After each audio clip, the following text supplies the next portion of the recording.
কবর বলে, আমি দুনিয়ার কোনো রাজা বাদশাকে চিনি না। আমি কোনো ধনী গরিবকে চিনি না। আমার কাছে সবার মর্যাদা সমান। তুমি পৃথিবীতে যতই সম্পদ জমাও না কেন, যতই ক্ষমতার আসনে বসো না কেন, আমার ভেতরে এসে সবকিছু ফুরিয়ে যাবে। আমি শুধু একটি জিনিসকেই চিনি, তা হলো তোমার ঈমান আর তোমার নেক আমল।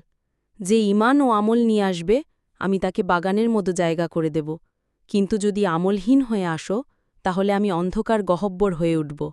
প্রিয় দর্শক, ভিডিওটির মাঝে আপনাদের ছোট্ট একটি মেসেজ দিতে চাই। আমার ভিডিওটি যদি ভালো লেগে থাকে তাহলে অবশ্যই আমার চ্যানেলটিকে সাবস্ক্রাইব করে রাখবেন। লাইক কমেন্ট করতে ভুলবেন না কিন্তু।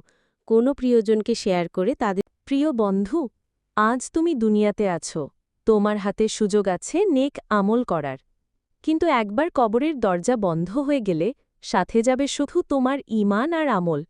তাই আজ থেকেই প্রস্তুতি নাও, যাতে কবর তোমার জন্য জান্নাতের বাদান হয়ে ওঠে।